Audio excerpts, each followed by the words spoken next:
Olá, muito boa noite. Sejam muito bem-vindos ao webinar com o tema Alterações Genéticas no Cancro do Pulmão, uma iniciativa da Pulmonale, Associação Portuguesa de Luta contra o Cancro do Pulmão, em parceria com a Takeda.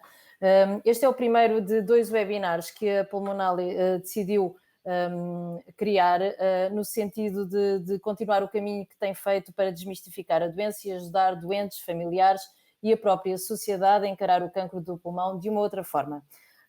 Vamos então iniciar pela primeira vez esta modalidade, num dia particularmente confuso, não é? Em termos de, ou numa semana confusa, porque estávamos aqui a falar em off que está tudo a acontecer, não é? Nesta fase da pandemia e neste segundo confinamento.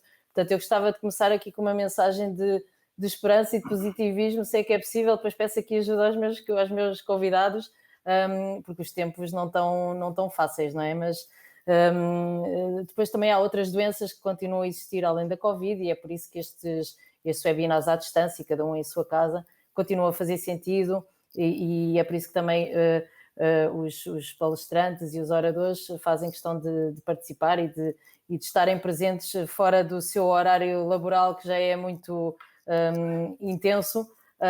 Por isso, começo por agradecer a eles. Temos o professor José Carlos Machado, boa noite. Eu já faço uma apresentação de vida. E o professor António Araújo, boa noite também. Boa noite. Olá, muito boa noite. Então, nós Boa noite. hoje vamos assumir aqui, vamos esperar que não haja qualquer perturbação com a internet, porque as pessoas também estão mais em casa e amanhã não há escola, portanto é possível que aconteça aqui alguma perturbação na internet, mas vamos esperar que corra tudo bem. Nós vamos, e temos aqui um cão a ladrar, pronto, também quer fazer parte, não está tudo bem. Então nós vamos ter, vou já assumir que nós fizemos uma preparação e as apresentações, este webinar vai dar a oportunidade das pessoas que estiverem a acompanhar de fazerem perguntas, quer ao professor José Carlos Machado, quer ao professor António Araújo. As perguntas que entenderem colocar, podem ir colocando na transmissão do Facebook, porque eu vou filtrando e vou tentando colocar até ao fim desta sessão. Para começar a sessão, vamos ter uma apresentação, os dois oradores fizeram o favor de gravar as apresentações que vão ser transmitidas a seguir. E pronto, e depois estão disponíveis e estamos aqui em direto, só as apresentações é que foram gravadas, para responder às vossas inquietações e às vossas dúvidas e àquilo que entendam questionar na medida das possibilidades. O professor José Carlos Machado e o professor António Araújo estão disponíveis. Portanto, vou começar então pelo professor José Carlos Machado, que é professor associado da Faculdade de Medicina da Universidade do Porto e membro das comissões diretivas do IPATIMUP e do I3S, Instituto de Investigação e de Inovação em Saúde da Universidade do Porto, onde também ocupa a posição de coordenador de grupo. É também responsável pela área de investigação e desenvolvimento da Unidade de Prestação de Serviços de Diagnóstico do IPATIMUP e coautor de centenas de publicações científicas. Isto de forma resumida, não é? Professor José Carlos Machado. Muito obrigado. Trouxe-nos... Está tudo certo? Até estive aqui a treinar o IPATIMUP, e às vezes há umas siglas que não facilitam nada ao trabalho das moderadoras, não é? Porque IPATIMUP, mas saiu bem, viu? A sua apresentação, então, o título é O que são e quais são as principais alterações genéticas que ocorrem no cancro do pulmão, princípios e conceitos básicos. Vamos ver, então. Boa noite a todos. Em primeiro lugar, eu gostava de agradecer à Pulmonale o amável convite para participar neste webinar, é com todo o gosto que o faço. E o desafio que me foi colocado foi o de discutir quais são, ou o que são e quais são as principais alterações genéticas que ocorrem no cancro do pulmão. E, nesse contexto, discutir princípios e conceitos básicos. O meu nome é José Carlos Machado, eu sou professor na Faculdade de Medicina do Porto, e sou também investigador no IPATIMUP e no I3S. Alguns conceitos fundamentais sobre não necessariamente o pulmão, mas sobre a formação do cancro em geral, e penso que serão, enfim, conceitos que são partilhados pela maior parte das pessoas. Portanto, eu creio que toda a gente tenha consciência ou a ideia de que o cancro começa por ser uma lesão inicial que se origina num determinado órgão. Essa lesão é localizada e é bem confinada. Mas este processo, à medida que evolui, acaba por dar origem a mais do que uma lesão, normalmente e inicialmente no mesmo órgão, num processo que designamos por invasão local, e posteriormente há crescimento da doença ou expansão da doença para órgãos à distância. Neste esquema que aqui está, o fígado e o cérebro. Num processo que normalmente chamamos metastização, e estas colónias de células tumorais que crescem noutros órgãos diferentes do órgão inicial chamam-se metástases. Isto é uma perspectiva um pouco macroscópica deste processo, mas podemos olhar para isto também de um ponto de vista um pouco mais celular. E quando olhamos para isto desse ponto de vista, percebemos que o processo não pode ser apenas mecânico, mas há aqui um processo biológico, há necessidade de que as células tumorais mudem as suas características e adquiram algumas capacidades no sentido de tornar isto possível.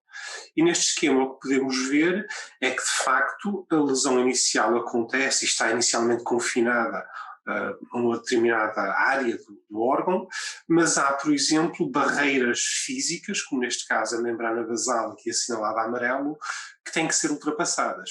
E esta capacidade das células tumorais fazerem ou completarem este processo depende também da modificação das suas características intrínsecas, isto é, a célula tumoral como que tem que aprender alguns truques no sentido de ser capaz de passar estas barreiras, que não são apenas as barreiras locais, mas são, por exemplo, depois a capacidade de entrar no sistema circulatório, furando literalmente a parede dos vasos, a capacidade de sobreviver na circulação sanguínea, o que é difícil, a maior parte das células não são capazes de viver no sangue, são poucas as células que são capazes de o fazer, e a capacidade posteriormente de sair da corrente sanguínea, colonizar uma longa distância e fazer uma nova colónia celular nessa longa distância. Portanto, como veem, o processo é complexo e exige das células tumorais a capacidade de fazer um conjunto de tarefas diferente daquele que normalmente está associado à célula normal correspondente. Como é que a célula tumoral faz estas coisas? Nós hoje sabemos que fundamentalmente a célula faz isto graças à aquisição progressiva de alterações genéticas. São de facto as alterações nos genes da célula que conferem estas capacidades às células tumorais. E tendencialmente nós classificamos as alterações genéticas ou os genes onde essas alterações genéticas acontecem em oncogenes e genes supressores tumorais. São termos que é possível que já tenham ouvido, são um dos conceitos fundamentais da genética do cancro, e eu uso aqui esta analogia dos aceleradores e dos travões para explicar um pouco como é que isto funciona. Porque os oncogenes são sempre genes onde a alteração genética que ocorre faz com que o gene de origem passe a funcionar mais do que o normal. Portanto, há uma lógica de aceleração, ganho de função. Por exemplo, se pensarem na divisão celular, o que acontece é que a célula passa a dividir-se mais depressa e mais vezes, o que ajuda a explicar porque é que surge um tumor, como é evidente. No caso dos genes supressores tumorais, o conceito é precisamente ao contrário. Aqui funciona uma lógica de travão. Sempre que acontece uma alteração genética num destes genes, o gene funciona menos. O gene ou a proteína resultante funcionam menos. Portanto, são tipicamente genes cuja função normal é impedir a célula de fazer alguma coisa, por exemplo, controlam o ciclo celular no sentido negativo, e quando perdemos este gene, perde-se o travão. E, portanto, a célula também prolifera mais, mas aqui porque perdeu uma função. Portanto, isto para explicar que as alterações genéticas no cancro tanto podem passar por aumentos de função como por perdas de função. E de uma e de outra forma é possível conferir à célula um fenótipo ou um comportamento tumoral. Portanto, apenas para explicar a origem destes dois termos que são tão frequentemente usados na área do cancro. Isto penso que se explica bem e percebe-se bem usando agora um modelo que não é o pulmão, é o cancro coloretal, mas que eu introduzo aqui apenas porque é um modelo com os quais eu creio que as pessoas estão mais familiarizadas. a ideia fundamental é a mesma. Primeiro temos um epitélio normal, um tecido normal, e depois no fim temos um cancro. Mas ao longo deste processo há várias alterações graduais. Isto não acontece num passo único. E no caso do cólon isto é fácil de perceber, porque as pessoas estão muito habituadas às colonoscopias, já ouviram todas falar em pólipos do cólon, e toda a gente sabe que a partir de certa idade, os 50 anos, devem fazer uma colonoscopia para prevenir o aparecimento de cancro. E essa capacidade de prevenir o aparecimento do cancro resulta precisamente de nós sermos capazes de identificar estas lesões intermédias, os tais pólipos. Portanto, o que acontece no cólon é que começamos por ter um tecido perfeitamente normal, e reparem, aqui está o epitélio, estas células mais claras, depois o tecido conjuntivo da mucosa, e depois temos aqui a tal barreira física, esta membrana basal que separa os dois componentes. Aqui temos um pólipo, aqui a lesão identifica-se perfeitamente, há esta estrutura de tecido a crescer para o interior do intestino, mas reparem que a lesão continua perfeitamente confinada pela membrana basal. Por isto é que isto é uma lesão benigna. Aqui temos outro pólipo, já muito maior do que este, mas de qualquer forma reparem que continua a estar perfeitamente delimitada a membrana basal. Ele cresce, já cresce mais, mas continua a não invadir e, portanto, continua a ser uma lesão benigna. Agora, aqui temos um cancro, é diferente. Aqui temos outra vez a lesão a crescer, mas vejam como agora há uma interrupção da membrana basal, aqui, e agora aqui temos claramente a lesão a crescer em profundidade, a invadir a parede do intestino. Portanto, aqui já chamamos a isto uma lesão maligna, portanto, é um cancro. Todos estes passos são regulados por genes específicos, por alterações genéticas. Nestes genes com estes nomes estranhos, não importa, APC, RAS e outros, mas o que interessa aqui é que a transição entre cada um destes estados é definida pela acumulação ou ocorrência de alterações genéticas específicas em cada um destes genes. E, portanto, os genes e as alterações genéticas são, de facto, o grande alimentador deste processo de progressão que faz com que uma célula normal se transforme numa célula tumoral e, posteriormente, se transforme num cancro, uma lesão maligna. Isto que eu estive a explicar para o cólon, na verdade, é o que acontece em todos os cancros. O que muda é o tempo, é o tipo de lesões, são os genes envolvidos, mas a lógica fundamental é sempre a mesma. E é por isso que nós, ao longo dos últimos 50 anos, ou algo assim, acumulamos uma grande quantidade de conhecimento sobre a forma como funciona o cancro. E hoje nós temos imensos processos biológicos que sabemos que estão envolvidos no cancro e, mais importante do que isso, começarmos a ser capazes de desenhar drogas, tratamentos que tiram partido dessas alterações genéticas. Em contraste com a quimioterapia clássica, que se usa, não é mesmo, para tratar o cancro, que é relativamente inespecífica, atacava processos muito generalistas como a proliferação celular. Agora temos muitas fórmulas terapêuticas que têm como alvo muito particular os genes e as alterações genéticas que são responsáveis por aqueles processos que eu apontei há pouco. O pulmão é um desses casos e, portanto, aqui vêm todas as alterações genéticas do pulmão que nós conhecemos e que são clinicamente relevantes. Clinicamente relevante significa que nós podemos fazer alguma coisa de bom ou doente em função de ele ter ou não ter estas alterações. Como veem, são muitas, mas há algumas mais comuns que outras. O gene EGFR, por exemplo, é um dos mais importantes. E é um dos mais importantes porque este gene é, no fundo, uma proteína da membrana das células e quando esta proteína é ativada, gera um sinal celular complexo, mas isto não importa muito para aqui, mas é um sinal celular que no fundo tem uma consequência. Essa consequência é que aumenta a capacidade da célula se dividir e aumenta a capacidade da célula sobreviver. E, portanto, do ponto de vista do cancro, é um bom sinal, um sinal que ajuda a célula do cancro. E esta proteína EGFR, o gene EGFR, nos cancros do pulmão está muitas vezes mutada, tem uma alteração genética. E é por ter uma alteração genética que ajuda a converter a tal célula normal numa célula tumoral. Mas é também porque tem esta alteração genética que é possível, ou foi possível, desenhar drogas que inibem este processo. E hoje em dia os doentes com cancro do pulmão, e na apresentação seguinte vão com certeza ter exemplos disso, são frequentemente tratados com drogas que são anti-EGFR, que inibem este sinal e por isso tratam eficazmente estes doentes. Agora, como eu mostrei na imagem anterior, há tumores que têm o EGFR, há tumores que têm outras alterações genéticas e, portanto, nem todos beneficiam deste tipo de tratamento. Para os doentes que têm tumores com outros tipos de alterações genéticas, são necessárias outras terapias e elas existem. Muitos destes genes têm também drogas que funcionam especificamente aqui.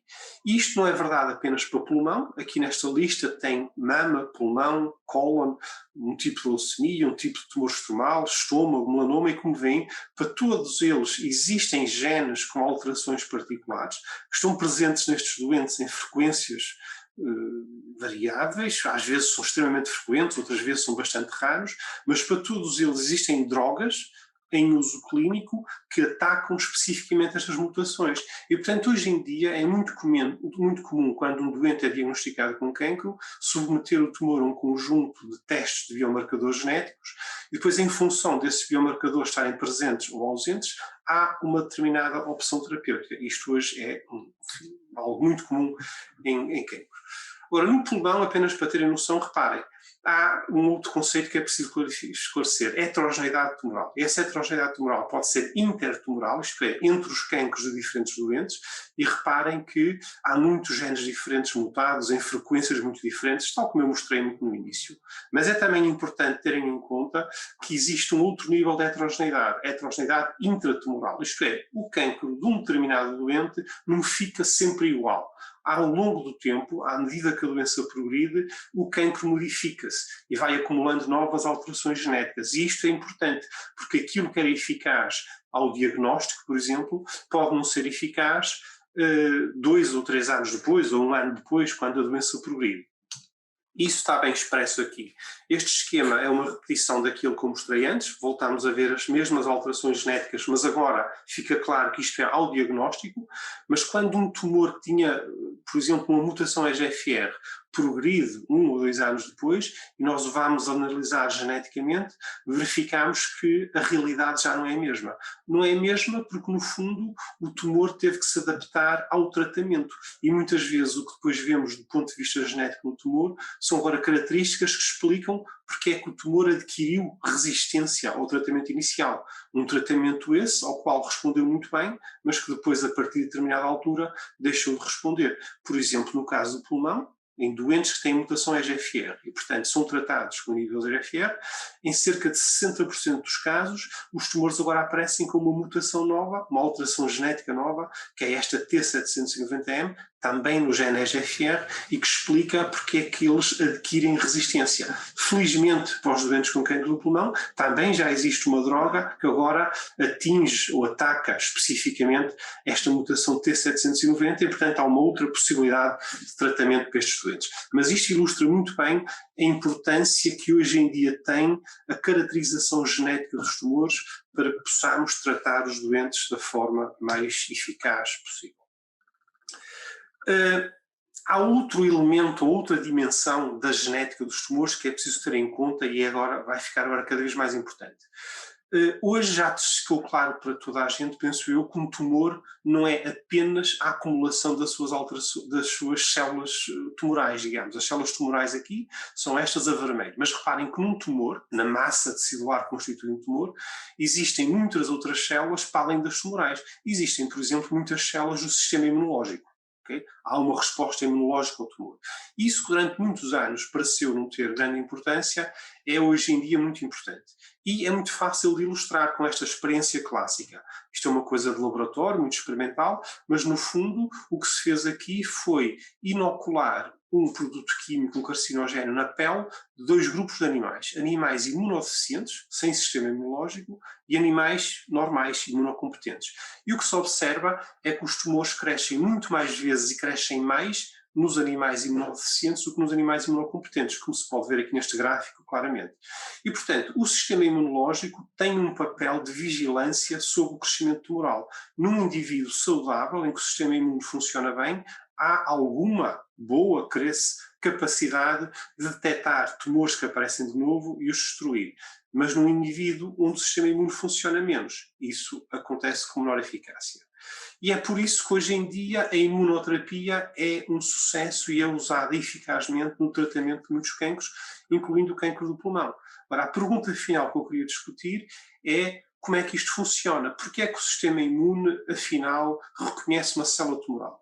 Aqueles que estão um bocadinho mais familiarizados com estes conceitos e hoje em dia, por causa da Covid-19, acho que toda a gente aprendeu imenso de biologia molecular e imunologia, sabem que para o sistema imune reconhecer algo, esse algo tem que ser diferente. E uma célula tumoral é uma célula do próprio indivíduo, portanto, à partida devia ser igual, não devia ser reconhecida. Mas isso não é verdade. Se tivermos em conta aquilo que eu fui explicando das alterações genéticas, provavelmente já começaram a pensar que ao longo do tempo, à medida que o cancro evolui, cada vez acumula mais alterações genéticas. E essas alterações genéticas podem ser na ordem das milhares num cancro. E a verdade é que estas alterações genéticas, ao mesmo tempo que vão conferindo à célula tumoral capacidade de fazer novas coisas, também acabam por mudar a identidade da célula tumoral. E mudando a identidade da célula tumoral, tornam possível ao tumor reconhecê-la e lutar contra ela. Isso está muito bem estabelecido. E nestes gráficos vocês veem que tumores onde existem muitas mutações, este TMB é carga mutacional, são tumores que respondem muito melhor ao tratamento e onde os pacientes vivem mais e têm melhor resposta no fundo terapêutica. E portanto, para terminar a apresentação e em sumário, queria só dizer o seguinte: as alterações genéticas são uma das características base do cancro, conferem às células tumorais plasticidade e adaptabilidade biológica, explicam, por exemplo, porque é que o cancro resiste à terapia e progride apesar dos tratamentos. As alterações genéticas são agora muito importantes porque, no fundo, configuram uma oportunidade de tratamento dirigido a características específicas do cancro, aquelas alterações que eu fui referindo, e, paradoxalmente, ao mesmo tempo que fazem isto, também mudam a identidade da célula tumoral e, portanto, também criam uma oportunidade para se tentar tratar o cancro usando o sistema imunológico e usando a imunoterapia como mecanismo. E com isto termino a minha apresentação. Muito obrigado pela vossa atenção. Muito obrigada, professor José Carlos Machado. Eu gostava de dar novamente as boas noites às pessoas que vão entrando na página do Facebook da Pulmonale. Nós já estamos a receber algumas questões por parte dos seguidores que estão a acompanhar e vamos deixar as respostas às perguntas no final da apresentação do professor António Araújo. E obrigada, professor José Carlos Machado, que isto de falar eu já acho que a genética é sempre assim o mundo, não é? E eu, como jornalista, cada vez que falo com médicos da área da genética, é muito difícil colocá-los a falar uma linguagem acessível. Por isso dou-lhe os meus parabéns por conseguir uma apresentação aqui com uma linguagem técnica e científica, mas que as pessoas percebem, não é? Porque às vezes é difícil colocar investigadores e médicos a traduzir a questão aqui das alterações genéticas, que, pelo que eu percebo, a genética tanto pode ser vilã como pode ser uma boa oportunidade, não é? Mas já vamos falar um pouco sobre isso. Então, agora vamos ter a apresentação do professor António Araújo, que é médico oncologista, é fundador da Associação Pulmonale, Associação Portuguesa de Luta contra o Cancro do Pulmão, portanto é o responsável por estarmos aqui hoje, não é? É diretor do Serviço de Oncologia Médica do Centro Hospitalar Universitário do Porto e professor catedrático convidado do Instituto de Ciências Biomédicas Abel Salazar da Universidade do Porto. E vai apresentar-nos então um vídeo que nós vamos passar um vídeo que já foi previamente gravado e o tema é a abordagem clínica do doente com cancro do pulmão avançado ou metastásico induzido por uma alteração genética, aspectos práticos. Vamos ver então. Olá, chamo-me António Araújo, sou o diretor do Serviço de Oncologia Médica do Centro Hospitalar Universitário do Porto. E o tema que me foi pedido abordar foi sobre a abordagem clínica do doente com cancro do pulmão induzido por uma alteração genética. E eu peguei e alterei aqui um pouco o objeto da minha palestra, porque o cancro do pulmão precoce e localmente avançado, em termos de decisão de tratamento, não está tão dependente de alterações genéticas. E, portanto, aquilo que eu vou abordar nestes próximos minutos vai ser, sobretudo, a questão do cancro do pulmão avançado ou metastático que tenha alterações genéticas. E tenham a noção disto. Quando o doente apresenta um ataque no seu médico, pode-se equiparar a eu pegar numa máquina fotográfica e tirar uma fotografia a uma pessoa que vai na rua. Neste caso, seria um homem, mas eu não era capaz de saber o seu nome, a sua idade, se era casado, qual era a profissão que tinha. E para ter este tipo de conhecimento, tem que chegar à beira dele e perguntar-lhe: olha, desculpe, senhor, como é que se chama? Que idade tem? É casado? Em que é que trabalha? Aqui, no caso do ataque, é exatamente a mesma coisa. Nesta imagem, podemos ver aqui uma massa a nível do pulmão direito, mas não conseguimos saber o nome da massa, o nome da doença, as características genéticas desta doença e depois, evidentemente, o seu estadiamento. Para isso, para eu saber o tipo de doença que tenho e quais as características genéticas, tenho que obter tecido, em primeiro lugar. E para obter tecido, nós utilizamos a broncofibroscopia, como podem ver na parte superior do slide, ou então a biópsia pulmonar guiada por TAC, para podermos tirar bocadinhos de pulmão e podermos analisar. E com estes bocadinhos de pulmão, conseguimos definir, hoje em dia, que tipo de doença temos à nossa frente. Primeiro, precisamos do diagnóstico anatomopatológico. E este era fundamental e era o único que era necessário para a decisão terapêutica até cerca de 2008. Hoje, precisamos, para além de saber o diagnóstico anatomopatológico, precisamos também de saber quais as mutações genéticas que estão representadas no tumor.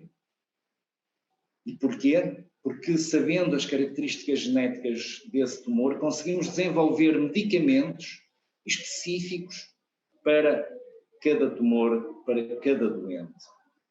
E para nós conseguirmos saber isto, começamos por, primeiro, fazer colorações básicas em tecido e depois íamos, até há muito pouco tempo, fazer múltiplas colorações, correspondendo cada uma delas a uma mutação genética. Este tipo de trabalho consumia muito tecido e fazia com que muitas vezes nós só conseguíssemos fazer o estudo de uma ou duas mutações genéticas, consumia muito tempo e tinha um custo acrescido. Nós hoje, com um bocadinho só de tecido e depois termos feito o diagnóstico anatomopatológico, portanto termos conhecido o nome da doença, pegamos num bocadinho de tecido, introduzimos numa máquina semelhante a esta e fazemos sequenciação genética profunda do tumor. Com esse bocadinho de tecido e rapidamente conseguimos saber um sem número de mutações genéticas, estudar um sem número de genes e vamos ver já adiante o que é que fazemos na nossa prática clínica diária. E isto veio trazer também todo um novo campo que nos permitirá num futuro eventualmente poder seguir o nosso doente com maior acuidade, conseguir detectar mais precocemente as recidivas. Nomeadamente, refiro-me à chamada biópsia líquida.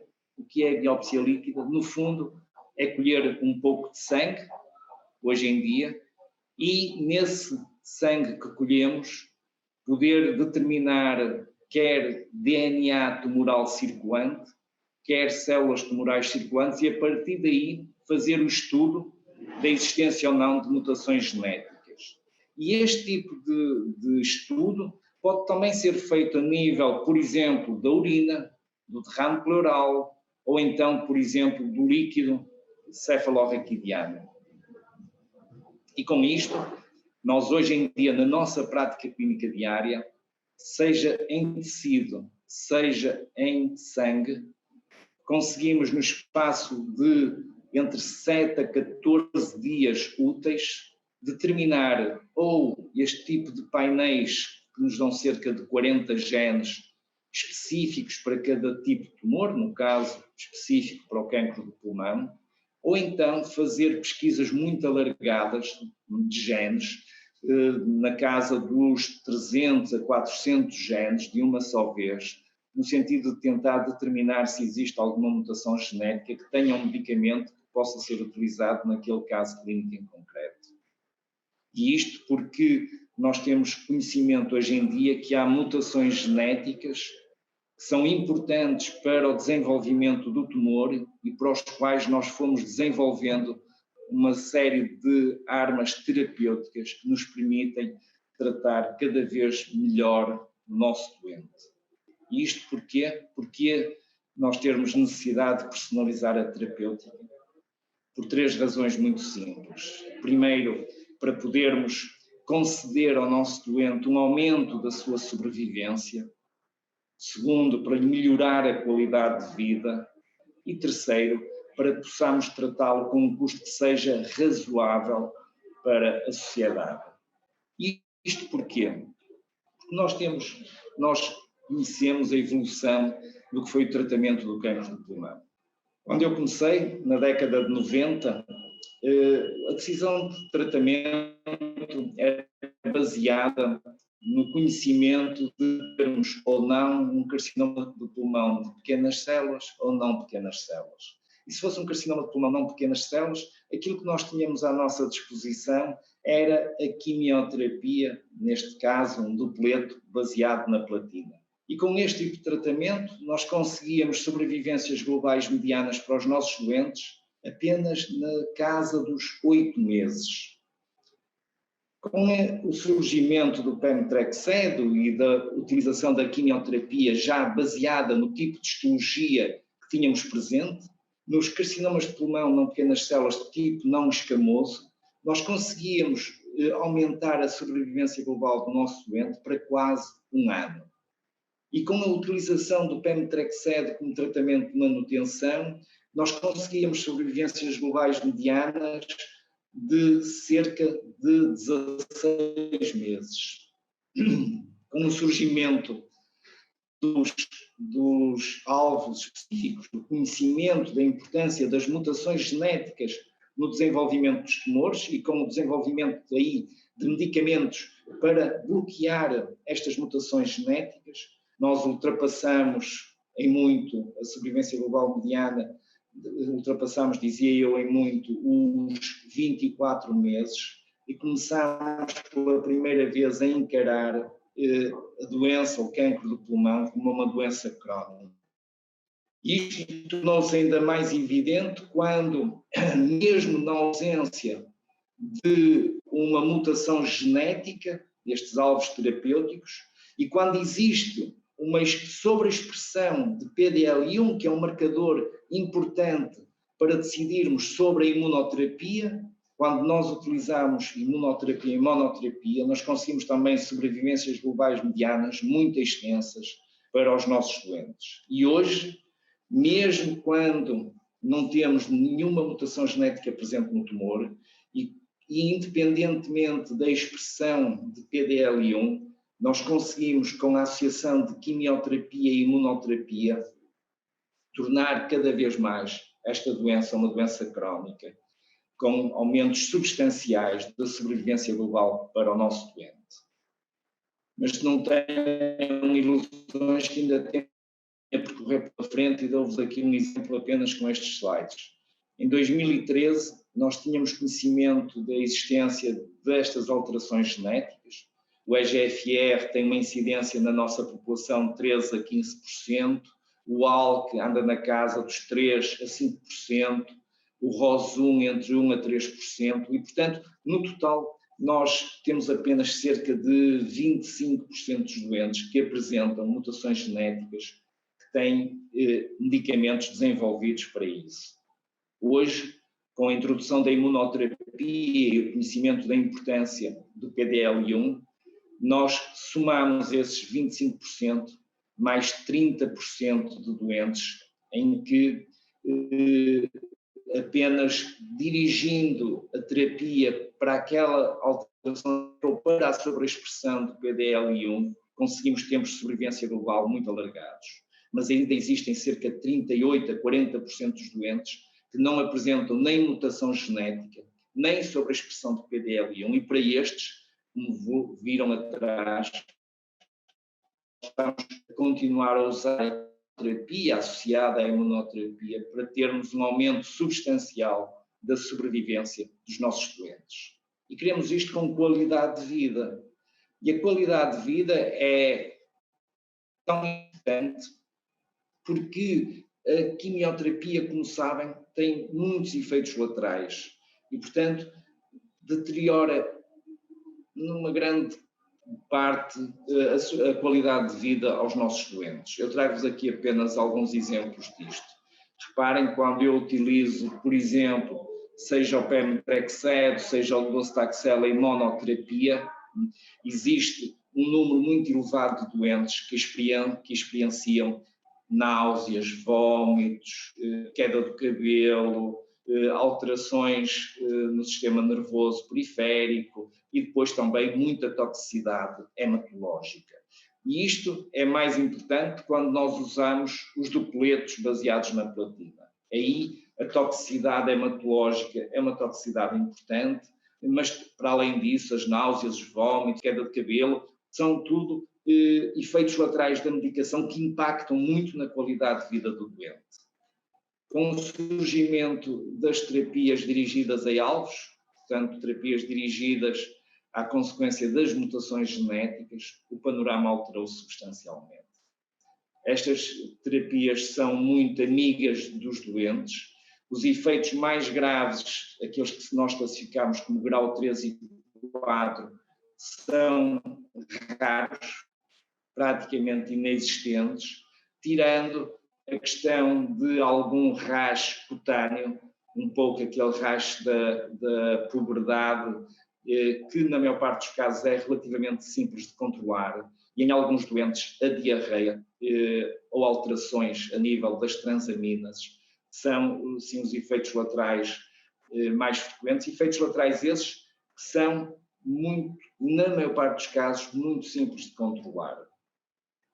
E quando falamos da utilização da imunoterapia, também aqui os efeitos laterais são muito menos frequentes que aqueles que se verificam com a utilização da quimioterapia e são normalmente em graus muito ligeiros, embora a imunoterapia, ao destravar o sistema imunológico, consiga produzir efeitos laterais em praticamente todos os órgãos do nosso corpo, nomeadamente com o aparecimento de inflamações de causa autoimune, que têm origem realmente naquele destravar da resposta imunológica.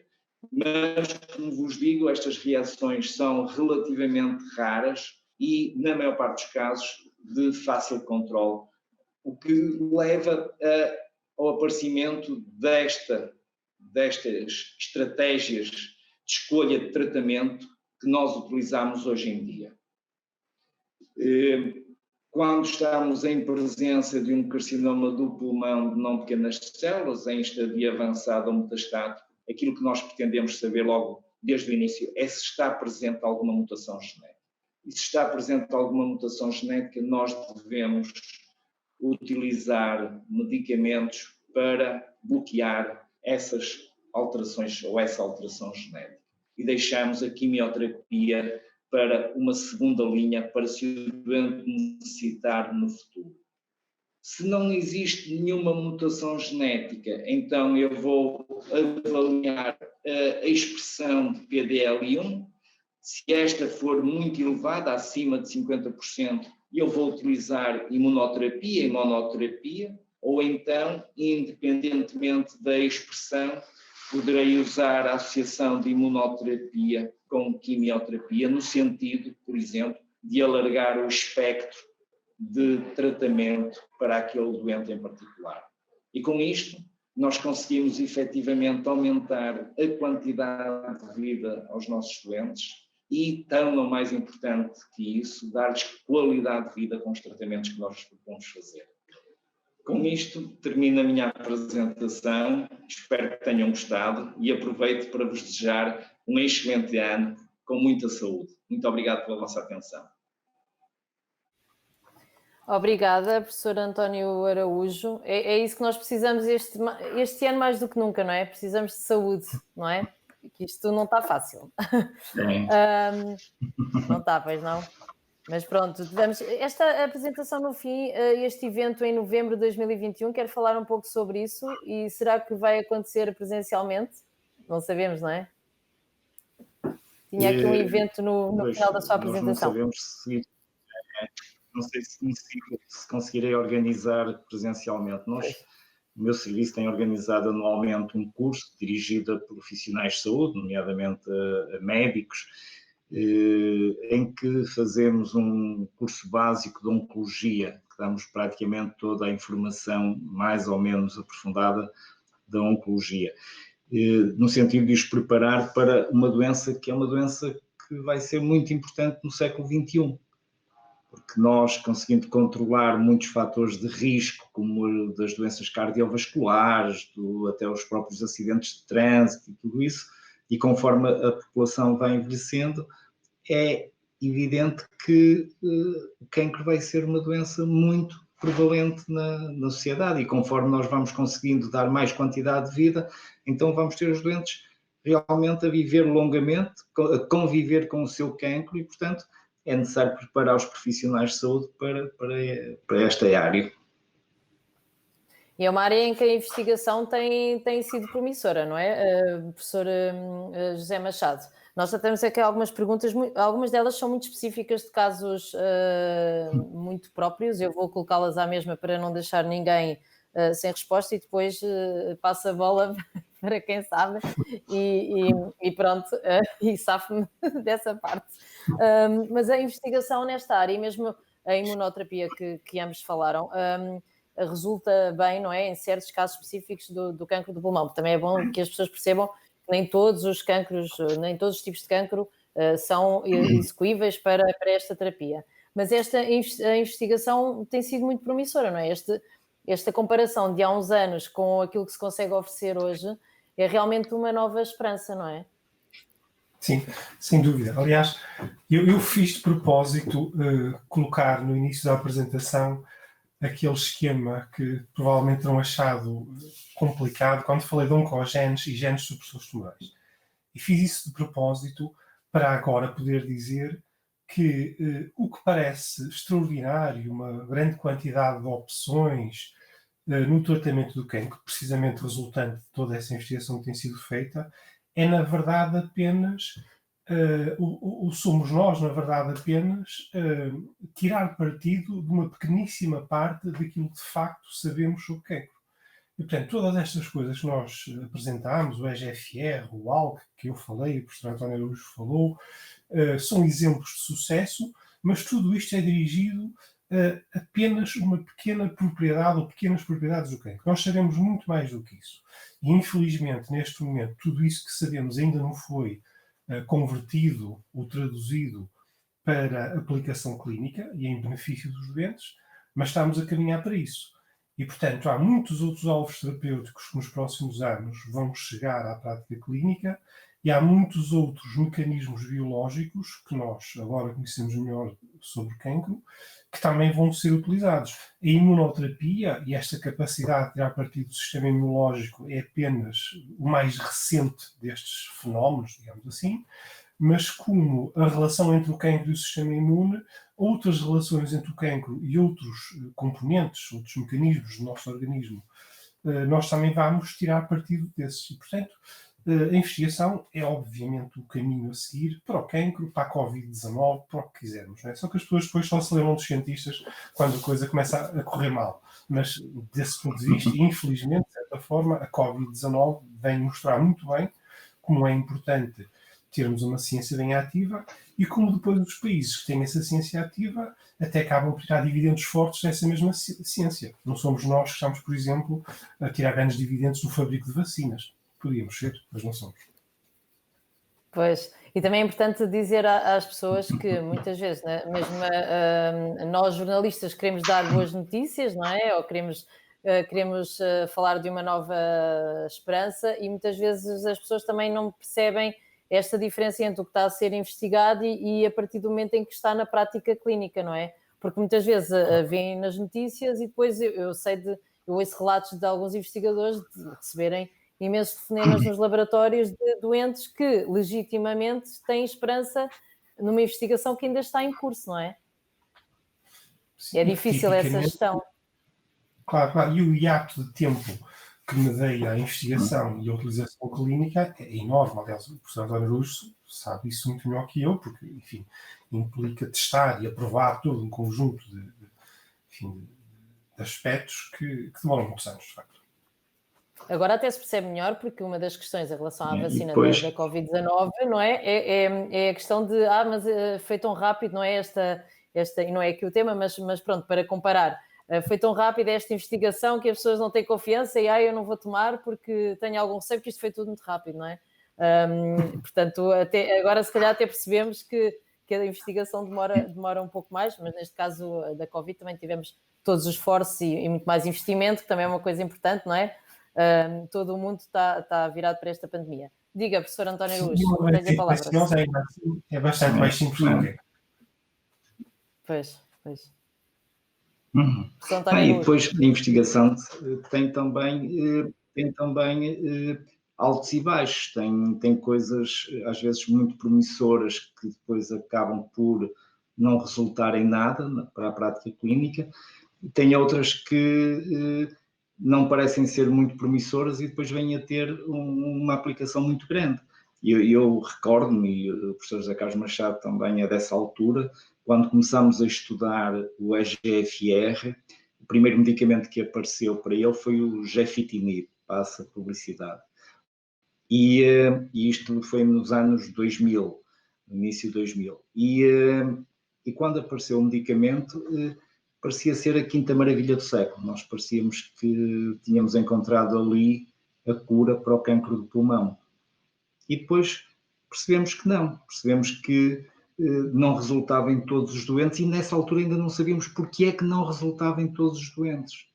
E quando foi comparado na população em geral, no Ocidente, com a quimioterapia em segunda linha, o Gefitinib não foi melhor que a quimioterapia. E simplesmente foi abandonado no Ocidente. Felizmente que o Gefitinib, naquela altura, nós não sabíamos porquê, funcionava muito bem na população asiática.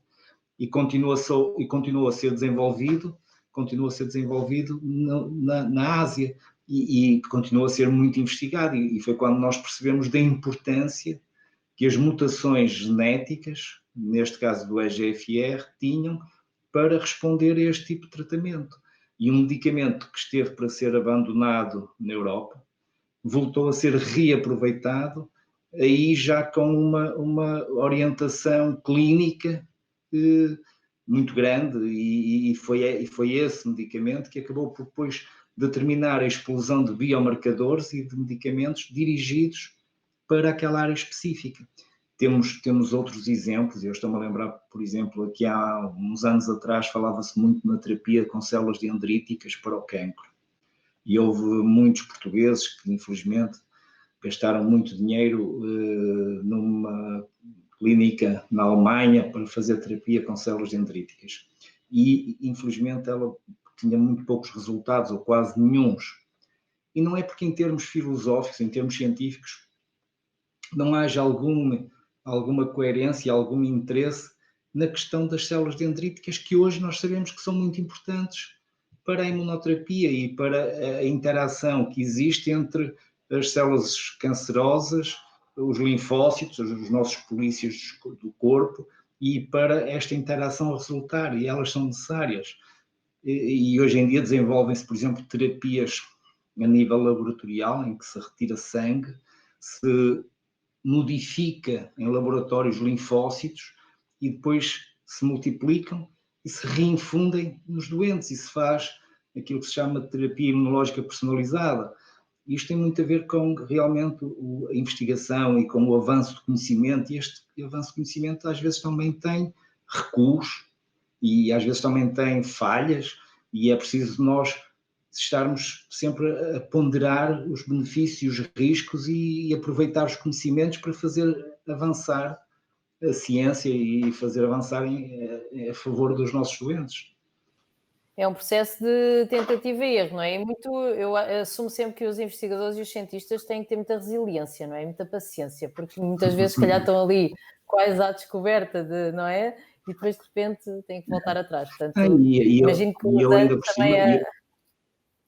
E eu ainda por cima utilizo já a parte final, na maior parte dos casos, utilizo a parte final desse conhecimento. O professor José Carlos Machado é muito mais cientista que eu, está muito mais ligado à investigação básica e ao conhecimento básico destes genes e da anatomia patológica e tudo, e ele, nesse aspecto, tem um conhecimento muito mais aprofundado que eu e sabe muito bem dos reveses que tem tantas vezes a investigação básica e às vezes do pouco somatório pequenino de conhecimento que vai sendo trazido para a evidência científica, e é isso que depois no fim vai dar alguns avanços grandes. É um caminho, não é, professor José Machado? E depois vou passar depois às perguntas aqui estão a fazer perguntas muito específicas. Vou ter aqui problemas a ler algumas coisas, mas vou já avisar. Temos aqui pessoas, depois os doentes também começam, os doentes ou familiares também são muito, têm muita informação e também já são, não é? Não sei se são todos doentes ou familiares, mas são perguntas muito concretas. Professor. Não, estava só a dizer que este aspecto que o professor António nos referiu é muito importante, define muito um bocadinho aquilo que é a filosofia da ciência, que eu acho que às vezes é um bocadinho subvertida. Porque a ciência tenta descobrir verdades, mas as coisas não se tornam verdade porque alguém disse algo e depois porque alguém, num laboratório ao lado, num país ao lado, a reproduzir e obter os mesmos resultados. E que é exatamente ao contrário. As coisas em ciência tornam-se verdades quando imensa gente tenta provar que é mentira e não consegue. Portanto, a ciência revela verdades quando estas verdades resistem ao tempo e resistem a todas as tentativas de demonstração de que não é verdade. Só que muitas vezes pensamos que é verdade porque alguém disse que é assim e depois aparece mais, enfim, 1 ou 2 grupos ou cientistas a mostrar resultados semelhantes e é imediatamente verdade. Não é. E a verdade é que depois, quando as coisas chegam ao terreno e aos doentes, nós infelizmente verificamos muitas vezes que afinal não funciona como se pensava. É um aspecto um bocadinho filosófico, mas é algo que a ciência tinha muito clara há algum tempo atrás e nos tempos atuais, enfim, houve aqui um pouco uma subversão deste raciocínio, desta forma de fazer ciência, que às vezes acaba por também conduzir a alguns mal-entendidos. Muito bem, é sempre importante esclarecer. Eu vou passar agora às questões que temos a receber via Facebook. Nós somos capazes além de estarmos a receber comentários às excelentes apresentações que o professor José Machado e o professor António Araújo tiveram a responsabilidade de trazer, e tem aqui alguns comentários de pessoas que estão a cumprimentar. E eu vou começar então por perguntar, estou a tentar ir aqui ver no Facebook e ir à primeira pergunta. Então a Andreia Neves pergunta: quando a medicação deixa de fazer efeito e há progressão, deve fazer sempre nova biópsia para saber se o tumor mudou geneticamente e que mais exames aconselham? Professor António Araújo? Quer responder? Sim, acho que é uma resposta à qual podemos responder. Vamos ver, sim, a minha resposta a essa pergunta é sim. Portanto, nos tempos que correm, se acreditarmos que existe uma possibilidade de tratamento dirigida e que especificamente tira partido de uma característica do tumor, e sabendo nós que os tumores são bastante dinâmicos ao longo do tempo e que tendem a modificar-se até de forma muito drástica algumas vezes, o que faz mais sentido é recolher informação genética sobre o tumor o mais recente possível, portanto, que melhor ilustre o estado atual do tumor. No entanto, também não vale a pena radicalizar demasiado esta perspectiva, porque embora os tumores mudem, é verdade que mudam, há muitas coisas que são parte integrante do processo inicial de transformação, portanto, essas são relativamente estáveis ao longo do tempo. E muitas vezes aquilo que clinicamente ou terapeuticamente será realmente mais útil até é o que já lá está desde o início. E, portanto, pronto, há que ter aqui algum equilíbrio nisto e muitas vezes o que se retira do diagnóstico, da informação inicial, é igualmente relevante mais tarde. Mas havendo essa possibilidade e existindo mecanismos documentados, descritos, de que aquele é um tipo de cancro, onde há uma tendência para a aquisição de alterações genéticas de resistência, coisas novas que surgem na progressão e que estava no início, se soubermos isso, e em geral a literatura, enfim, fornece-nos informação importante sobre isso, então vale de facto a pena fazer uma nova análise genética do tumor que reflita melhor aquilo que é o tumor, enfim, naquele momento da sua progressão. Professor António Araújo, quer acrescentar alguma... Eu posso complementar só um bocadinho, porque eu concordo com tudo e sublinho tudo o que o professor José Carlos Machado disse, só que às vezes, e ele também referiu isto, não se consegue biopsar porque a doença está numa localização difícil, porque tem risco de, por exemplo, estar muito perto de grandes vasos e podemos, sem querer, provocar hemorragia significativa e, portanto, às vezes não é possível rebiopsar.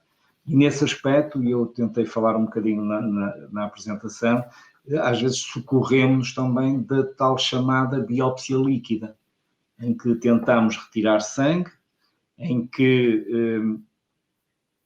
se através, seja das células tumorais circulantes, seja hoje muito mais frequente através do DNA tumoral circulante, se tenta pesquisar essas mutações genéticas, se envia para laboratórios de referência, como por exemplo, ou no meu hospital, que temos um laboratório, ou para o Ipatimulp, por exemplo, e se tenta fazer essa sequenciação genética e tentar perceber se existe alguma mutação que seja responsável pela carcinogênese ou pelo desenvolvimento de resistência e pelo desenvolvimento tumoral e que seja eventualmente capaz de ser controlada com algum fármaco que tenhamos disponíveis. Agora, também há que ter esta noção e eu mostrei aquele quadro de 300 a 400 genes que às vezes se fazem para aquilo que nós chamamos phishing, para tentar descobrir, às vezes, um biomarcador mutado, e depois temos muita dificuldade, ou mesmo não existe sequer disponível medicamento para aquela mutação. E, portanto, há que ponderar aqui cada caso e discutir cada caso com o médico assistente, de forma a tentar encontrar qual a melhor solução no meio de tudo isto que estávamos a referir. Muito bem. O Sérgio Miguel Guedes pergunta, julgo que é para o professor José Carlos Machado, porque foi durante a sua apresentação, quanto mais alterações genéticas é melhor ou pior? E diz que ficou confuso. Pois eu também estou confuso, Sérgio. Não, é difícil responder essa pergunta. Tradicionalmente, se me fizesse essa pergunta há meia dúzia de anos, eu teria respondido a correr que pior. Isto é, quanto mais alterações genéticas tem um cancro, mais instável é, mais agressivo do ponto de vista biológico é. Isto era muito a ideia que nós tínhamos presente na área da oncobiologia. Agora, a questão do sistema imunológico veio-nos demonstrar que não estávamos a pensar tão bem quanto isso. E afinal, em muitas circunstâncias, muitas alterações genéticas podem voltar-se contra o tumor, desde que nós sejamos capazes de colocar o sistema imunológico ao nosso serviço. Agora, enquanto não tivermos terapias que tiraram partido do sistema imune, mais mutações genéticas, era claramente ou tendencialmente pior. Mas agora que sabemos como recrutar o sistema imune para tratar estes doentes, subitamente somos nós a tirar partido das alterações genéticas do tumor. Claro que isto não é preto e branco, mas como, digamos, panorama geral, hoje em dia, muitas alterações genéticas num tumor representam ou tendem a representar uma boa oportunidade de tratar com sucesso este doente com imunoterapia. Muito bem. Professor António Aruz, quer acrescentar? Não sei se quer complementar algo. Eu estava aqui a lembrar-me disto. Sim, e estava só a lembrar-me disto. Quer dizer, nenhum de nós quer ter um tumor. Ponto. Pois. Isto é a primeira mensagem. É como a Covid-19, não é? Também segunda não mensagem não ter. É, basicamente. E tal como a Covid-19, se calhar preferimos ter lá a Covid original que a variante inglesa ou a brasileira, não é? Sim. Aqui é a mesma coisa. E eu preferia não ter tumor. A ter tumor, se calhar eu preferia ter um tumor que tivesse só uma mutação e que tivesse medicamento para aquela mutação. Depois, não podendo ter um tumor só com uma mutação, então queria ter um tumor com centenas de mutações, que era para poder ser tratado mais eficazmente com a imunoterapia. Ali depois a meio, entre o um e o muitas, é que a coisa complica um bocado. Não é, Zé Carlos? É mais ou menos isto. É uma boa analogia, sem dúvida. E é perceptível, dá para perceber, não é? Agora, tenho duas perguntas que são um bocadinho mais de casos pessoais, portanto, depois vejam se é possível responder ou se Eu gostava de alertar que os nossos especialistas estão sempre disponíveis para responder às vossas questões, mas que não têm o conhecimento dos casos particulares e que estes webinars têm o objetivo de sensibilizar e desmistificar algumas informações, mas não substituem uma consulta e o acompanhamento dos vossos médicos assistentes. Então, esta pergunta é um bocadinho longa, mas eu vou passar a ler. A Sofia Pinto pergunta: a minha mãe teve cancro no cólon há relativamente poucos meses, foi operada e fez quimioterapia com comprimidos. Por causa deste cancro, teve que realizar vários exames e no PET descobriram que ela tem cancro nos pulmões, mas não conseguem definir que tipo de cancro e não iniciam o tratamento através de catéter, que já lhe colocaram, não podem fazer biópsia e agora foi fazer outro ataque com contraste para ver se conseguem ver melhor. Tem 78 anos e a Sofia pergunta se há algum exame que seja possível fazer em que seja visível este tipo de cancro. Lá está, é um caso muito pessoal, mas não sei, se calhar podem ter alguma sugestão, não sei. Também me custa não estar a colocar a questão. É difícil, claro, é difícil responder porque não temos conhecimento completo do caso, não é? Mas, muito provavelmente, a questão do pulmão tem a ver com metástases, com lesões do cancro do cólon que se espalharam para o pulmão. A doente, quando fez quimioterapia com comprimidos, no caso do cancro do cólon, muito provavelmente foi a capecitabina. E quando o tumor depois metastiza, normalmente nós queremos saber o estado de um gene que se chama RAS.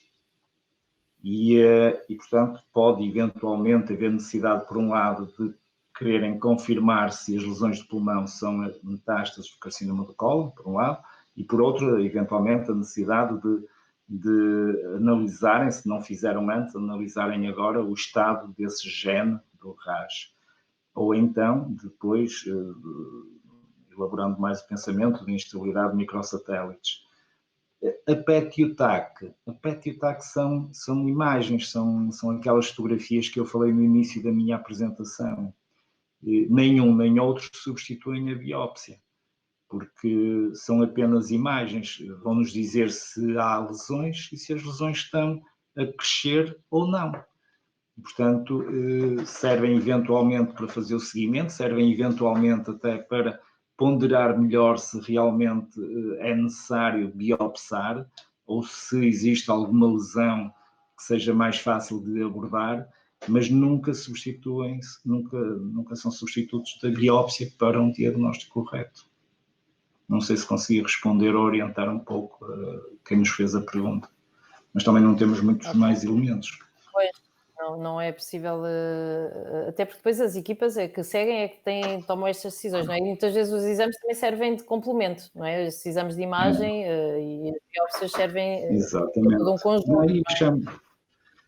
Chama a atenção de quem nos está a ouvir que nós não temos conhecimento de facto desses processos individuais dos doentes, dos familiares e dos amigos. E, portanto, nós aqui falamos um pouco em termos genéricos, mas depois os doentes e os seus familiares devem falar com o médico assistente e devem esclarecer estas dúvidas com o médico assistente que está a seguir e está a tratar, no sentido de compreenderem realmente o que é que se pretende com determinados passos e porque é que o médico está a propor determinado tipo de exame ou de seguimento, não é lógico. E não terem medo de fazer perguntas, não é? Porque muitas vezes, se calhar, nesta doença, eu acho que às vezes a pessoa está tão nervosa, por isso é que muitas vezes se levava um acompanhante, não é? Que agora até a Covid isso roubou em alguns casos. Que é as pessoas muitas vezes não conseguem fazer as perguntas na consulta, não é? Ficam tão nervosas, muitas vezes, se calhar, ficam, não sei se é o caso, mas ficam mais tímidas, não é? A Covid veio trazer muitos problemas, e esse é um deles, que é, de alguma forma, obstaculizar a entrada de acompanhantes nos hospitais. E por isso, muitas vezes, eu digo aos doentes para que escrevam as dúvidas que vão tendo naquele intervalo de tempo que me dei entre consultas, entre os exames e as consultas, que escrevam as dúvidas, porque depois aí já não se esquecem tanto de falar e até mesmo de dar o papel ao médico, se ficarem muito nervosos, para que o médico possa ler as questões e as dúvidas e poder responder na medida do possível e adaptado à compreensão de cada doente. Isso é fundamental. É sempre melhor do que ir ao Google, não é? O Google é mau conselheiro, não é uma boa opção. Não é? Mais vale escrever as inquietações que têm. O Google é uma fonte de informação, quer dizer, eu vou ao Google todos os dias, o professor José Carlos Machado claro, com certeza irá ao Google todos os dias. Temos é que saber filtrar essa informação, não é? E eu com certeza não saberei filtrar a informação de engenharia eletrotécnica, porque não é a minha área. E, portanto, as pessoas também têm muita dificuldade em filtrar a informação no que diz respeito à saúde, porque a internet tem muita coisa boa, mas também tem muito lixo e muita informação enganadora. Mas por isso é que estas associações, também as sociedades científicas, acabam por ser fontes fidedignas, não é? O que eu costumo aconselhar normalmente às pessoas é as associações de doentes e as sociedades científicas têm pessoas que sabem do que é que estão a falar, não é? E pronto, e é sempre um bom começo. Eu acho que os médicos também já passam muito essa mensagem.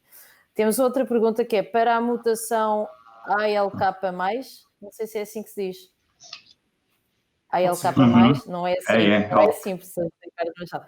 Mas eu estou aqui a aprender também, não é? ALK+, quer dizer que é ALK positivo. Ok, ALK positivo, está a ver? Já aprendi aqui uma coisa nova, então.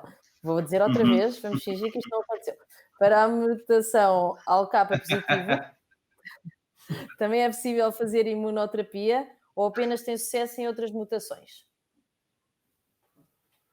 Ok, portanto, essa pergunta revela que não compreenderam, ou que essa pessoa não compreendeu totalmente aquilo que eu quis dizer. Mas é importante que tenha feito essa pergunta, porque assim dá uma oportunidade de clarificar isso.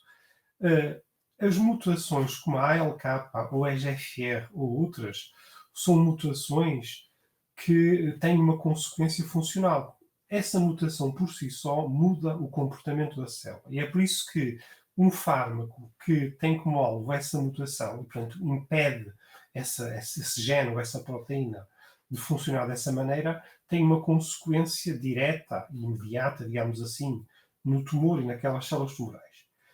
É diferente das mutações relevantes em número, e não tanto em qualidade, mais em número, que nós o que nós descrevemos para a questão da imunoterapia. Quando falamos de imunoterapia, estamos fundamentalmente a falar de uma contagem global de mutações. Não nos interessa se a mutação é EGFR ou ALK ou outra qualquer. As mutações como um todo é que são importantes, porque lá está, mudam a identidade da célula. E o sistema imune vive de descobrir diferenças. Quando o sistema imune ataca as nossas próprias células, nós temos uma doença autoimune. Também é uma grande chatice e não queremos ter isso. Mas em condições normais, o sistema imune é tolerante às nossas próprias células. Deixa de ser tolerante às células tumorais quando elas acumulam diferenças suficientes para que o sistema imune as reconheça como diferentes. E, portanto, não confundir a questão da mutação ALK ou EGFR com as mutações que depois têm valor para tornar um doente, um tumor, elegível para tratamento com imunoterapia. Espero que tenha ficado claro, mas se não ficou, estejam à vontade para escrever novas perguntas ou para clarificar outros pontos deste assunto, que de facto é importante esclarecer. Muito bem. Nós já passámos o timing do nosso webinar, que supostamente acabava às 10, mas eu gostava que respondêssemos a todas as questões, portanto vou tentar acelerar um pouco as questões. Boa noite, tenho cancro do pulmão grau 4, inicialmente fiz quimioterapia há cerca de 1 ano e meio que faço imunoterapia com Pembra, não sei se é assim. Inicialmente tinha focos em vários órgãos e já não tenho, só não percebo se desaparecem mesmo ou se estão apenas adormecidos. Este também é um caso pessoal, não é? Não sei se é possível responder. Pois. Normalmente, o que o doente fez foi quimioterapia e pembrolizumab, que é um anti-PDL1, portanto, é um medicamento que bloqueia o tal receptor PDL1 que, se estiver sobreexpresso, teoricamente, a doença responde melhor. Mas a doença não desaparece por completo. Muito, muito raramente uma doença em estadio 4, portanto, uma doença que já já não está só localizada, que já deu raízes à distância, raramente desaparece. Fica controlada, diminui de tamanho, muitas vezes diminui substancialmente de tamanho e fica controlada. É nesse aspecto que tentamos tornar a doença oncológica, no caso cancro do pulmão, numa doença crónica, em que o doente vai fazendo um tratamento que não lhe afeta muito ou quase nada a qualidade de vida e vai tendo a sua doença controlada sem dar grande sintomatologia e vive um espaço de tempo bastante grande. E é esse o objetivo do tratamento. Muito bem, e com mais qualidade também, não é? Tal de, como outras doenças crónicas que nós, não é? Mas que não são oncológicas e se calhar o peso do facto de ser um cancro é mais complexo para o doente, não é? Segundo a gênese mutação, qual a opinião dos médicos sobre vacinas com RNA base usando estes genes e mutação? É assim? É difícil. Eu disse que as perguntas eram difíceis.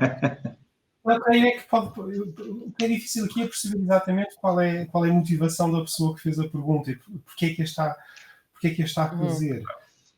Mas podemos, e a vacina do RNA, claro, há de ser agora motivada também pelo Covid-19, né? Também foi outra coisa que subitamente passou para o domínio público, que é excelente, atenção, isso. Uma coisa boa da Covid-19, apesar de tudo, é que funcionou como um elemento educacional tremendo para a população. As pessoas sabem de imunologia, de biologia molecular, nesse aspecto é excelente. Bom, a vacina do RNA é apenas uma metodologia, não tem nada de muito particular. Há várias formas de estimular o sistema imune. Nós podemos inocular para o nosso corpo micro-organismos inteiros, vírus inteiros, por exemplo.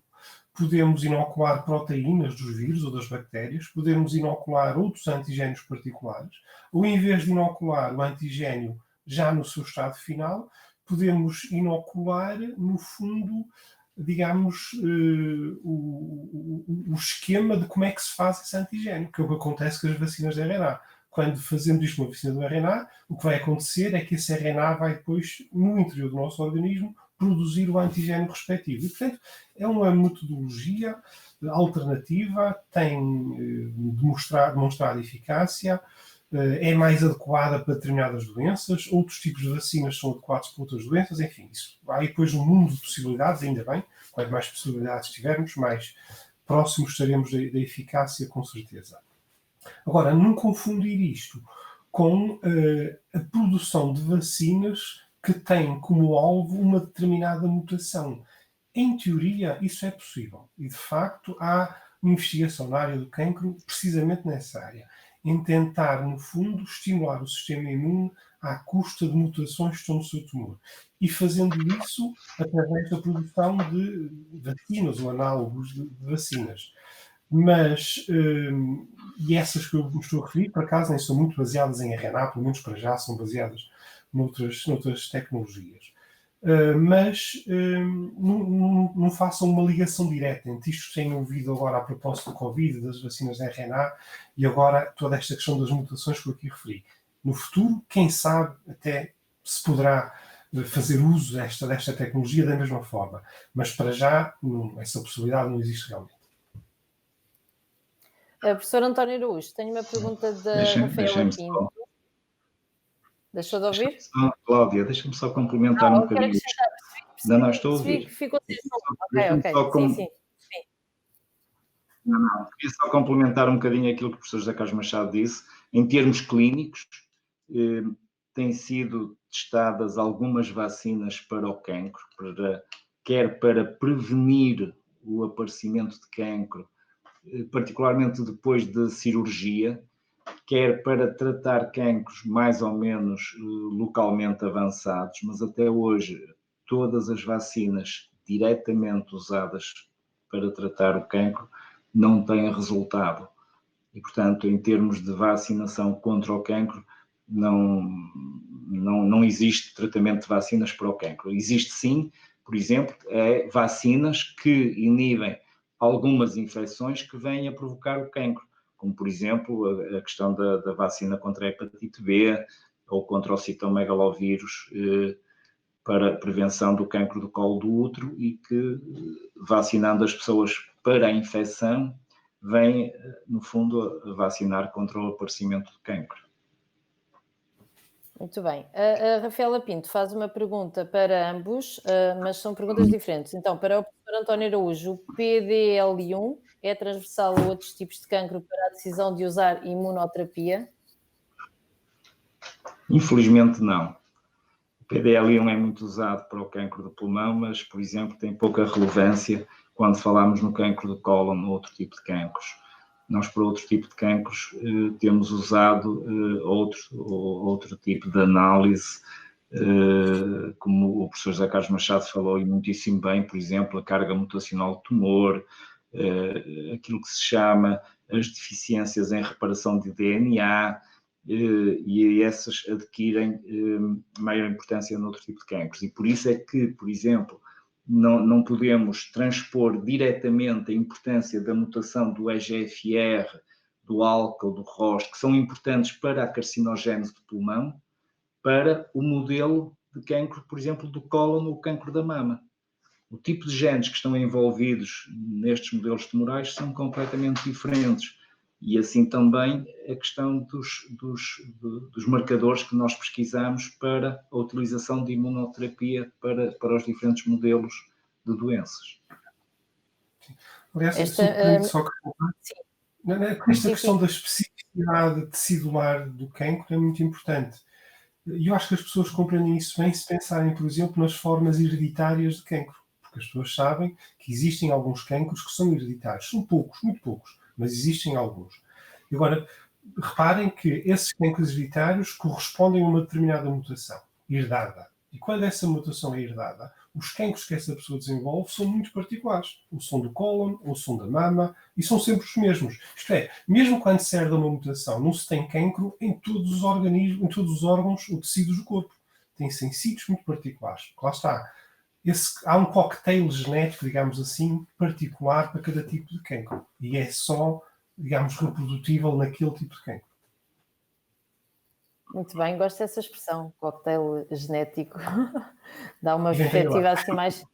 Olha, mas gosto, isso dava logo um bom título, já estou a pensar num artigo jornalístico. Professor José Carlos Machado, sabendo que as alterações genéticas levam a adaptações, a nível farmacológico, existe algum fármaco que consiga parar, entre aspas, a capacidade de as células atravessarem os capilares, já que poucas sobrevivem no sangue? Se não, haveria algum interesse terapêutico ou de investigação? Absolutamente sim. À segunda pergunta, há interesse de investigação e há muita investigação a ser feita nessa área. Portanto, no fundo, tentar, digamos, controlar os mecanismos que facilitam ao tumor a sua disseminação, digamos assim, no organismo. Mas, infelizmente, neste momento não há nada, penso eu, na clínica que esteja a ser utilizado. Em relação à primeira parte da questão, qual é que era, Cláudia? Desculpe, agora perdi-me. Sabendo que as alterações genéticas levam a adaptações, a nível farmacológico, existe algum fármaco que consiga parar a capacidade de as células atravessar? Respondi exatamente. É isso, portanto, tem todo o interesse sim, mas não há fármaco. Ok. Professor António Araújo, quer acrescentar? Não. Não, é evidente que nós, quando estamos a falar de investigação para tratamento do cancro, temos vindo a tentar adquirir conhecimento e a transpor esse conhecimento para a prática a vários níveis. Nós começamos por usar quimioterapia, que atua a nível, normalmente, da divisão celular, em vários mecanismos da divisão celular.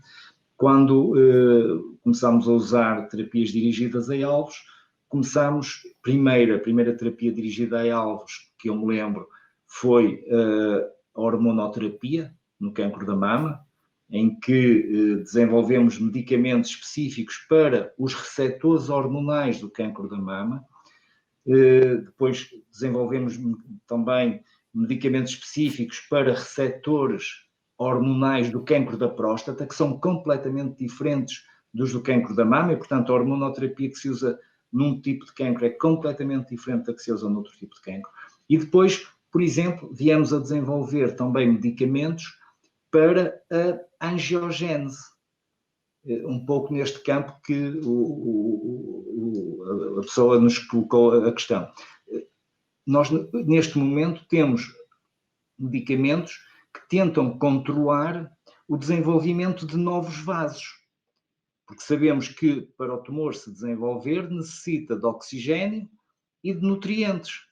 E se eu conseguir diminuir o número de sangue que chega ao centro do tumor, vou inibir o seu crescimento por lhe dar fome, no fundo, e, portanto, provocar a necrose tumoral. E, portanto, existe muita investigação a níveis múltiplos, alguns deles ligados à angiogénese, portanto, ao crescimento de novos vasos, e vai-se conseguindo avançar com conhecimento também na área em que a pessoa que nos colocou a questão se referia. Muito bem, vou colocar as duas últimas questões para depois terminarmos este webinar. No adenocarcinoma pulmonar estadio ou estádio? Pode dizer-se das duas formas? Ou diz mais estadio? Não. Exatamente. Estadio. Diz-se Okay, isso. Aqui no norte diz-se estadio, no sul em estádio.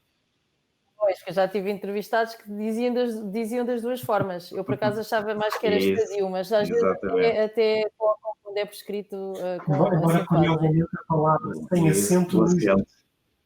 Pois, exato.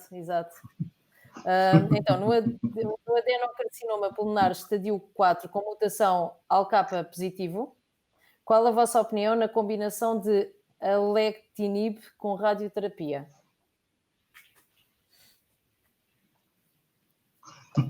Isto são pessoas que estudam esta matéria, não é? Não, é assim. Neste caso, o tratamento indicado é o alectinib. O alectinib é um inibidor da tirosina cinase do ALK, do ALK. E, portanto, é o tratamento indicado. A radioterapia, muito provavelmente, que foi proposta, é uma radioterapia localizada para tratar alguma complicação da evolução da doença. E não vai ter interferência com a utilização do alectinib. Portanto, uma não contraindica a outra. São usadas em função das necessidades. A radioterapia é usada em função das necessidades. O alectinib é que é o principal medicamento para controlar a doença. Muito bem. Agora uma última pergunta, que também é complexa. Portanto, não me tinham explicado que, quando me convidaram, não me disseram que era para contar aqui. Então, as mutações do gene CRAS, é assim? CRAS e depois barra KRAS e NRAS, é assim? NRAS, sim.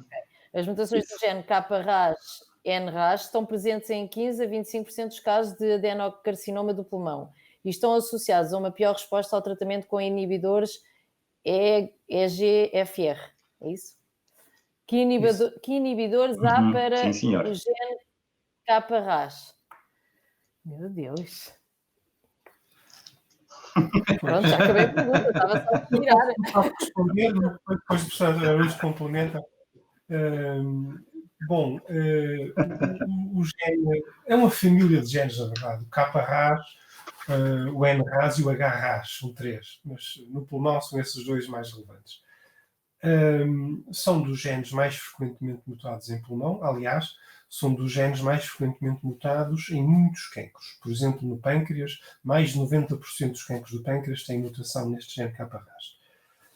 Infelizmente tem-se revelado um alvo esquivo para a terapia e há inúmeras tentativas de desenvolver fármacos, até pela prevalência desta mutação em diversos tipos de cancro, mas não tem funcionado. Uma exceção recente, e depois o professor António Araújo poderá explorar mais a questão da disponibilidade e até que ponto é que já está presente na clínica, é o desenvolvimento de uma droga que de facto funciona com uma mutação particular do KRAS. É que depois o gene é um, mas a verdade é que as mutações que podem afetar esse gene são variadas. São mais de uma dezena no caso do KRAS. mas uma delas em particular, que se chama 12-cis, portanto, cis é de cisteína, o aminoácido envolvido nessa posição, responde mesmo a uma droga em concreto. E a última vez que eu olhei para isto, essa droga estava a ser testada ativamente e penso que estava a caminho de ser utilizada na clínica. Mas neste momento não sei responder se está de facto disponível e em que estado é que está, no fundo, a sua implementação clínica. Mas o professor António Araújo sabe isso com certeza. É verdade. Porque está em ensaios de fase 3 neste momento. A existência de mutação do kappa-Ras praticamente exclui a existência de mutação do EGFR. E, portanto, logo à partida, só por si, contraindica a utilização de inibidores da tirosina cinase do EGFR. E o kappa-Ras tem sido realmente um gene em que se tem tentado algumas estratégias de tratamento e não tem resultado em grande melhoria, quer da quantidade, quer da qualidade de vida dos nossos doentes, com exceção realmente de um fármaco que neste momento ainda está em ensaios de fase 3, existem ensaios de fase 3 cá em Portugal, dirigidos, portanto, à mutação 12C do kappa-Ras, e é um fármaco que é promissor, pelo menos abre uma janela que há muito procurávamos para conseguir bloquear este gene que tem, como o professor José Carlos Machado disse, uma frequência muito elevada no tumor de pulmão. Muito bem, obrigada.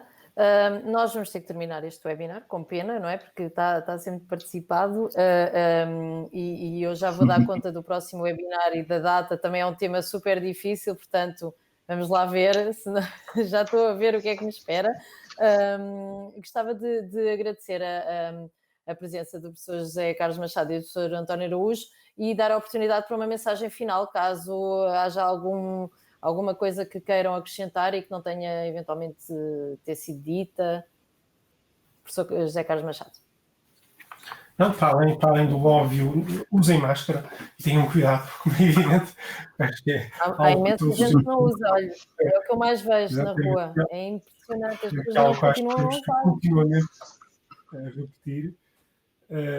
Não, nada de muito concreto. Mantenham a esperança, porque se há alguma coisa que, enfim, a oncologia e a investigação em cancro nos ensinou nos últimos anos, é que, de facto, há uma capacidade tremenda de levar para a área da clínica aquilo que se vai aprendendo no mundo mais académico, digamos assim, e o cancro é cada vez mais uma doença crónica, como o professor António Araújo há pouco referiu, e, portanto, eu continuo a não gostar muito do termo curar o cancro, porque acho que, enfim, não sei exatamente o que é que pode significar curar o cancro. Às vezes cura-se, é verdade, mas não creio que seja essa enfim, o desenlace da maior parte destas situações, mas é claramente possível controlar o cancro, não há dúvida nenhuma, e eu acho que isso vai ser cada vez mais uma realidade.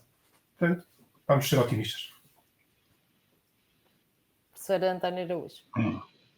Eu da minha parte também é reforçar esta ideia do professor José Carlos Machado. Há que manter realmente a esperança. Para isso, os doentes têm que se manter em boas condições físicas e psicológicas e, portanto, chamar a atenção que é fundamental comer bem, é fundamental manterem-se bem hidratados e é fundamental praticarem exercício regularmente, se não diariamente, regularmente durante a semana, para se manterem em boas condições físicas e psicológicas, para nós os podermos tratar e terem confiança, como é evidente, nos seus médicos e no Serviço Nacional de Saúde, porque hoje em dia, em Portugal, existem os tratamentos tão avançados quanto em qualquer local da Europa e, portanto, os nossos doentes são tratados segundo o melhor conhecimento que existe na altura.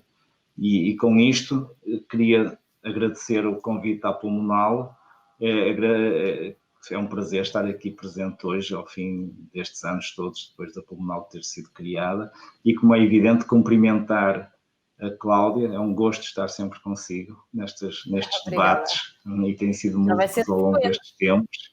Viu, professor António Araújo? Já vai sendo frequente de estar a moderar debates onde o professor está, e para mim é um privilégio.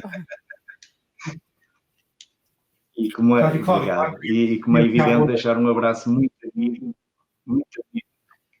ao José Carlos Machado, que é um amigo de longa data e tem acompanhado o meu percurso e eu o dele ao longo destes anos, e é sempre um gosto estar com ele nestas situações, em que permite também intercambiar conhecimento entre nós, porque ao longo destes minutos vamos intercambiando também conhecimento entre nós dois, como é evidente. Portanto, deixar-lhe aqui um abraço de grande amizade e desejar a todos muita saúde para os tempos que se aproximam, como é evidente. Sem dúvida. E deixem-me só também dar boa noite a todos, dar um grande abraço ao professor António Araújo e Cláudia, foi um prazer, foi a primeira vez que interagimos neste meio, digamos assim, neste registro, mas foi um prazer e muito boa noite a todos. Muito obrigada, não é tão simpático como se fosse presencialmente, não é? Porque, pronto, mas tendo em conta as condições que temos, é o possível, e eu acho que isto também é um bocadinho de serviço público, não é? Muito que vocês fazem é muito além das funções que têm que fazer, e acho que é sempre uma boa oportunidade para as pessoas que se interessem por estes temas ou que estejam a viver a experimentar uma situação de cancro. Não sei se é bem experimentar, mas pronto, a viver uma situação de cancro. Eu recebi aqui mais uma questão em relação à formação que o professor António Araújo falou no final da apresentação. Onde é que pode ter mais informações? Depois, mais perto dessa altura, se vier a concretizar, porque este ano fazer planos a longo prazo é muito difícil, se calhar a Pulmonal depois também divulga, certo? Professor António Araújo.